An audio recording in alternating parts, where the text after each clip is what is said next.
Hello everybody and welcome back to our NASCAR career mode here in NASCAR Heat 2 in the Camping World Truck Series. Today we are taking on Texas Motor Speedway under the lights Friday Night Racing for the WinStarGamingOnline.com 400. We're looking to go back to back here in podium finishes. I believe last time out we hit the Bar Harbor 200 in Dover, Delaware. We came third. So we're looking to do better. Obviously, a win would be monumental for us.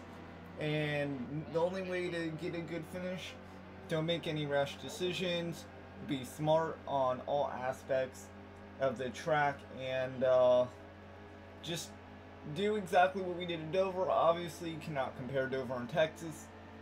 One is a mile track, one is a mile and a half, but Texas, you can basically full throttle it throughout the entirety of the track, just minus the hiccups of other drivers, just getting loose. And the part we're going through right now, it's going to be the most challenging track tonight, part of the track tonight. The trioval, the dog leg, whatever you want to call it, at Texas, if there is a name, there is a name.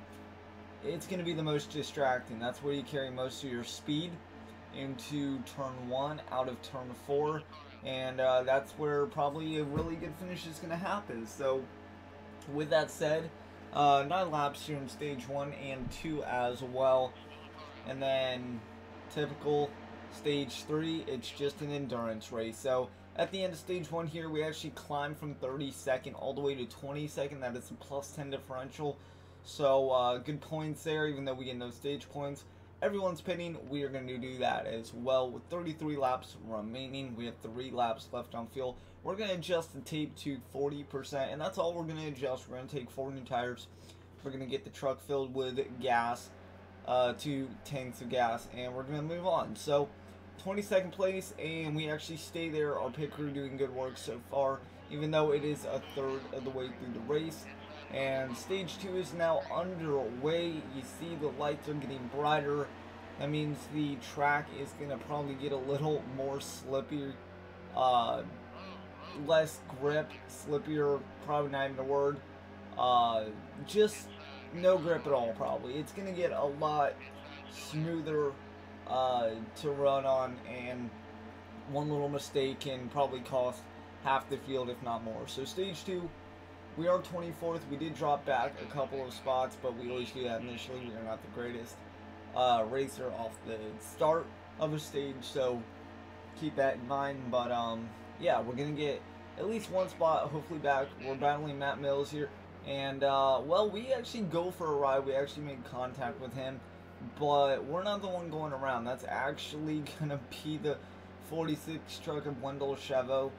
And Wendell there, he's not going to have a good day. His day's probably done with that incident. No caution though, surprisingly. I'm a little shocked, to be honest, that there was no caution. I get it, 1 truck, but I think that was a bad enough wreck. There should have been a caution thrown. So after 2 laps of stage 2, we go from 24th to 30th. We gain +1, and we have more problems with more trucks and hitting the wall. That is Brandon Brown right in front of us, actually. His truck is having a little bit of issues, and yeah, we're just gonna go from there. So in stage 2, a lot of guys are staying out, and we're actually gonna pit. We're gonna try and get some positions late in stage 3, and right here is gonna be a good instance.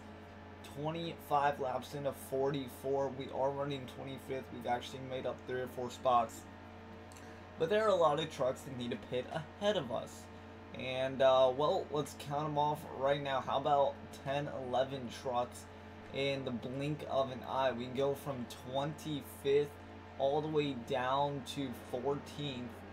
That is 11 spots, and then from 15th, we're actually gonna have enough fuel here on lap 26, albeit we have to stop again. We go from lap or position 15 to pole position. We are actually leading a truck race, and that might come as a surprise because we haven't done really all so well, except the last 2-3 weeks but we have 5 laps left on fuel. So we're going to come in pit road, one of the last trucks, or one of the fewest last trucks, maybe last 2 or 3 to come in, but we're going to get these stage points for, leading a lap. We're going to get points for probably not leading the most laps, but the biggest point differential from 32nd to first. And then coming into lap 31, we're coming into pit road, but an interesting turn takes place in the race. A caution is going to come out as soon as we are about to hit pit road. So 14 laps left, we are going to pit.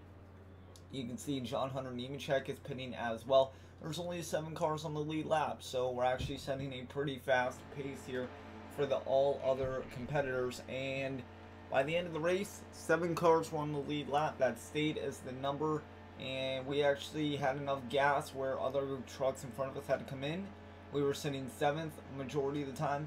We're in 2nd, and coming to the final lap, we're finishing runner-up unless anything happens. I don't see anything, though, happening in the final 2 turns. That is Matt Crafton behind us. That is not for position. He's 7th, so less than 7 cars on the lead lap. And that would be one of the craziest numbers probably you will ever see in a truck race. Maybe 5 or fewer trucks are going to finish on the lead lap. We're 2nd. We're on the final lap. And looks like we're going to get another podium finish. So last week, again, I believe I could be wrong, but Dover, I believe we got 3rd. This week we're going to get 2nd. So if the trend continues, by logic, next week should be our very first career win. But I will take 2nd every single day of the week. Texas, a fast racetrack, a lot of interesting strategy that played out, but we do finish runner-up in 2nd. And I cannot be more proud of that. So we get XP, we get all this good stuff, we're going to get paid for the race. How about that? 2 cars finish on the lead lap. Us and the race winner. Everyone else at least 1 lap down. So this could possibly be the first truck race in history where only 2 cars have finished a lead lap. Maybe somewhere along the line only 1 car's finished on the lead lap, and obviously they would win. But just an interesting race all the way around. $77,000 paid out, and we go from 23rd in points to 20th. So we are inching our way up even more in the points standings. We are making a name for ourselves. Christopher Bell with the fastest lap and the most upside, but you can see there he did finish 9th or around there, I believe. On the Move Award for the 2nd straight week in a row. This time we get 2nd. Tough break goes to Grant Enfinger, started 8th, finished 30th. So we're going to leave Texas. We're going to haul up the trailer, the truck, all that good stuff. And we're going to be on to race number 8 of the truck series here in the inaugural season. Austin Cindric has a message for us. Let's see what he has to say. Like the way you're driving. You gotta clean it up, you're gonna make some enemies. And alright, there you go. He said, just clean up your act. We did a lot of bumping and banging in that race, so I can understand. But I don't know why Austin Cindric is saying that, because we really didn't mess with him too much. But next week is Gateway driving for Lineman 200. And if we take a look at our rivals here, no one is, they're about a third of the way, mad at us, but they're not really mad at us right now. They're on the cusp, they're neutral, but we're doing so far so good. Points, finishes, rivals, we're not making rivals with anyone, and if we did, we would have already had 1 or